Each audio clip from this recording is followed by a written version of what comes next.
Hello, I'm Kay and you're welcome to Kay's Galaxy. So today I'm going to be showing a neat little trick to make beautiful PDFs like this.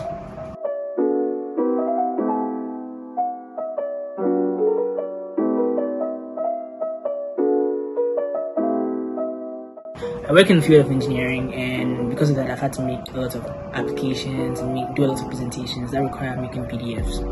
And for me, getting to the point where you have to make the content or get the technical information that you want to do is quite simple. Well, it's not simple, but relatively simpler. For me, the most difficult part is when I get to the point where I have to present all that information, and I have all of this content, I have all of this information, and I want to make it look the most presentable.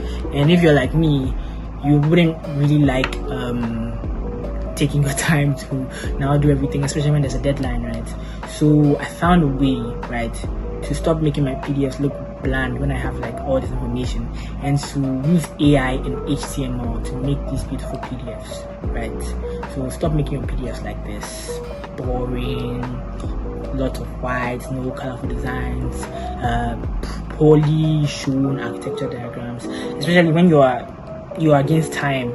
And follow me as I guide you to make beautiful PDFs in very, very simple workflow. And if you're not familiar with the channel, this is Kay's Galaxy, like I said, and I'm going to be making videos about engineering, about my journey, about academia, about exciting things, and also video essays about Ghanaian culture and a lot of things, So stick around, check out my IG, and please subscribe, please. Okay, so let's get on with it.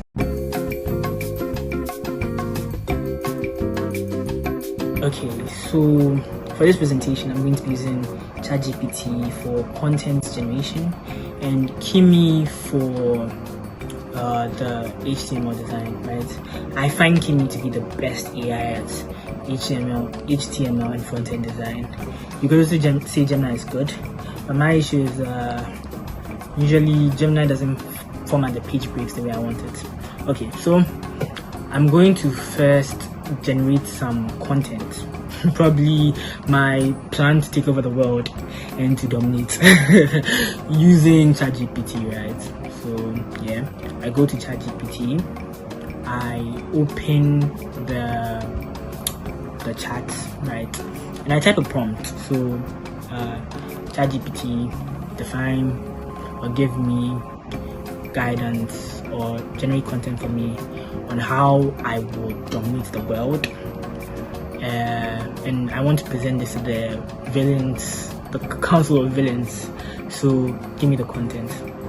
I do that, and then I copy the information. So after copying the information, that's step one, right? Generated the content. It doesn't have to be just ChatGPT. You could have generated the content yourself. Maybe it's something that you've written down. Maybe it's something that you've worked with a group for and you just want to make a beautiful PDF out of it. Or possibly it's, you can get the content from anywhere. Because this is just a demonstration, so I'm doing the content generation using ChatGPT. So after step one, then you go to step two.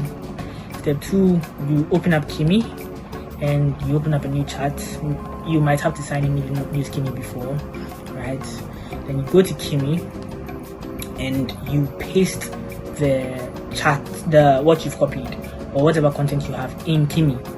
So after pasting that in Kimi, right, and this is the prompt that I do. And if your content exceeds 4,000 words, Kimi would create a text document inside the chat for you, right? And the prompt basically says involves saying that create an HTML code for me using the content that I have given you. Do not create an HTML document, because if Kimi creates an HTML document, what happens is that it charges you, it takes away from your credits, and I think you have 3 credits. That's why I don't use Kimi to create PDFs directly, even though it's good at that. And that's why I don't use it to create HTML documents, because I want to do this for as many times as I want. There's one time I was doing an application and I had to create like 15 documents, and I did it each time using this process, right? So you tell Kimi that generate HTML code, not a document for me, and I want this this code to be, when I convert the code, right, to a PDF, I want it to have the appropriate page breaks. I want it to have numbering, the appropriate section breaks. I want everything to be well formatted for PDF conversion, which I'll show you later, right? And Kimi will generate this code for you, right? Just generate the code for you. So when it generates the code for you, sometimes you can see a preview of how your PDF is going to look like when you click the preview. So then we move to step 3. Step 3 involves copying the code from Kimi and pasting it in Notepad, right? Paste it in Notepad. That's step 3. Okay. Then you save it. When you save it as, so mine is a villain plan, so I can save it as maybe villain.html. I can save it in download, so I can reference it later. So villain.html, right? So after saving it, we move on to step 4. Step 4, you go to where you saved it. You see a browser icon with your thing saved. So if mine is villain.html, click villain.html, right? And it opens up the web browser, and then you see your PDF. Right, you see it, but it's in like web form. So you can scroll through and see if it has everything that you like. If it has something that you don't like, you can go and iterate, tell Kimi to change this, change that, right? That's step 4. Step 5, you click the 3 dots at the right side and you print. Right, when you print, you see a print screen of your PDF. You can click save, right? Like change the option save as PDF. And very important, come to the advanced features and ensure that you have background graphics on, because if you don't have background graphics on, it's not going to show the colors the way you want it to show. So you make sure that you have background graphics on. Then you also turn off headers and footers, otherwise it's going to show the server at the headers, right? So you turn that off, right? And then you print. After printing, step 6, well, it's the same as step 5, but you go to where you save the PDF and you open your PDF. You have a very beautiful PDF. Perfect, right?